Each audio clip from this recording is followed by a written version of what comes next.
মৰমৰ ছাত্ৰ-ছাত্ৰীসকল তোমালোক সকলোকে আমাৰ এই চেনেলটোলৈ পুনৰবাৰ স্বাগতম জনাইছোঁ। বহুতো ছাত্ৰ-ছাত্ৰীয়ে আগৰ ভিডিঅ'ত সুধিছিলে যে ছাৰ আমাক ছ'চিয়েল ছায়েন্সৰ প্ৰথম গোট পৰীক্ষাৰ কুৱেশ্যন পেপাৰ লাগে, গতিকে এই কুৱেশ্যন পেপাৰখন তোমালোকে ফ'ল' কৰিব পাৰা। ইয়াৰ পৰা তোমালোকৰ কুৱেশ্যন অহাত চান্স আছে।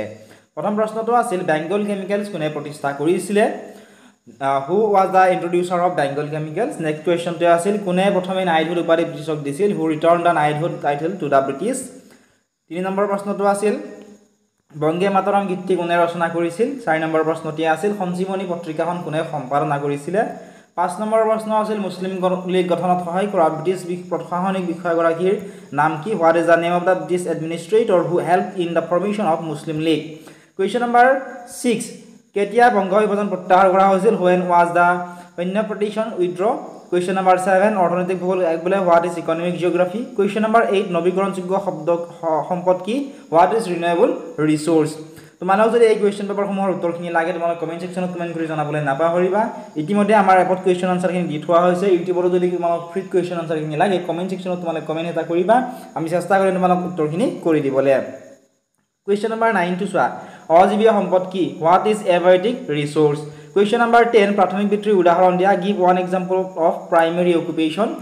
কুৱেশ্যন নম্বৰ 11টো চোৱা কুৱেশ্যন দিয়া আছিল IUCN কোনটো আন্তঃৰাষ্ট্ৰীয় সংস্থাৰ অন্তৰ্গত? Under which international organisation the IUCN is? Question number 12 সম্পদ বুলিলে কি বুজা? What is resource? Question number 13 ব্যক্তিগত সম্পদ কি? What is personal resource?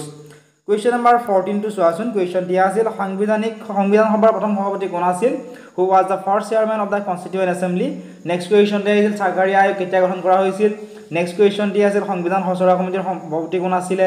Question number 17ত আহিছিল ব্ৰিটিছ চৰকাৰে কেতিয়া ভাৰতলৈ কেবিনেট মিছন পঠিয়াইছিল? ঠিক আছে, তোমালোকে এই কুৱেশ্যনবোৰ তোমালোকে চাব লাগিব। গোটেইকেইটা 1 নম্বৰ প্ৰশ্ন হয়, বহুত বেছি ইম্পৰ্টেণ্ট হয় এই প্ৰশ্নকেইটা। নেক্সট প্ৰশ্ন আহিছিল সাৰ্বভৌম বুলিলে কি বুজা? যুক্তৰাষ্ট্ৰৰ গৃহভূমি বুলি কাক কোৱা হয়? মুদ্ৰা কি? বিনিময় প্ৰথা কি? বেংক কাক বোলে? এনেকুৱা ধৰণৰ কুৱেশ্যনবোৰ আহিছিলে। নেক্সট আহিছিল ভাৰতীয় ৰিজাৰ্ভ বেংক কিমান চনত স্থাপিত হৈছিল? ভাৰতৰ প্ৰথমটো বেংকৰ নাম কি? চেক এখন মুদ্ৰা হয়নে নহয়? নেক্সট 3 নম্বৰ কুৱেশ্যন আহিছিল স্বদেশী আন্দোলনৰ সময়ছোৱাত জাতীয় কংগ্ৰেছে বংগ বিভাজনৰ বিৰুদ্ধে কি ভূমিকা পালন কৰিছিল? চমুকৈ লিখা। তাৰপিছত 27 নম্বৰত আছিল কিয় বংগভংগ বিৰোধী আন্দোলনক স্বদেশী আন্দোলনৰ নাম দিয়া হৈছিলে? নেক্সট প্ৰশ্ন আহিছিলে মুছলিম লীগৰ মূল উদ্দেশ্য কি আছিল? What ৱেৰ the main objective of Muslim league? Next question আছিল সম্পদ আৰু সম্পত্তিৰ মাজত থকা দুটা পাৰ্থক্য লিখা। মানৱ সৃষ্ট সম্পদ বুলিলে কি বুজা? উদাহৰণসহ বুজাই লিখা। সম্পদ সংৰক্ষণ বুলিলে কি বুজা? এনেকুৱা ধৰণৰ কুৱেশ্যনবোৰ আহিছিলে। গতিকে চাই যোৱা নেক্সট কুৱেশ্যন কি আহিছিলে চোৱাচোন। প্ৰস্তাৱনাত আমি ভাৰতীয় জনসাধাৰণ বুলি কিয় উল্লেখ কৰা হৈছে? ধৰ্মনিৰপেক্ষ বুলিলে কি বুজা? ভাৰতবৰ্ষৰ দুটা যুক্তৰাষ্ট্ৰীয় বৈশিষ্ট্য লিখা। গতিকে এইসমূহৰ উত্তৰসমূহ তোমালোকে জনাটো বহুত বেছি ইম্পৰ্টেণ্ট হয়। তোমালোকে যদি কোনোবা এটা প্ৰশ্নৰ উত্তৰ নোৱাৰা প্ৰশ্নটো তোমালোকে কমেণ্ট ছেকশ্যনত লিখি দিবা বা কুৱেশ্যন নম্বৰটো তোমালোকে আমাক দি দিবা যে কুৱেশ্যন নম্বৰ 35ৰ আনচাৰখিনি আমাক লাগে। কুৱেশ্যন নম্বৰ 35ত আছিল মুদ্ৰাৰ প্ৰধান দুটা কাৰ্য উল্লেখ কৰা, বিনিময় প্ৰথাৰ দুটা অসুবিধা লিখিব দিছিল, কেন্দ্ৰীয় বেংকৰ দুটা কাৰ্য লিখিব দিছিল। ঠিক এইখিনি আছিল আজিৰ এই ভিডিঅ'ৰ উত্তৰখিনি। যদি হয় কমেণ্ট ছেকশ্যনত কমেণ্ট কৰি জনাবা। PDF সমূহ তোমালোকে আমাৰ এপত পাবা। যিসকল ছাত্ৰ-ছাত্ৰী এপটো ডাউনলোড কৰি লোৱা নাই ডাউনলোড কৰি ল'বা, একেবাৰে ফ্ৰী হয়। এপত তোমালোকে ইয়াৰ PDF সমূহ পাই যাবা। চেনেলটো যদি ছাবস্ক্ৰাইব কৰা নাই ছাবস্ক্ৰাইব কৰি দিবা।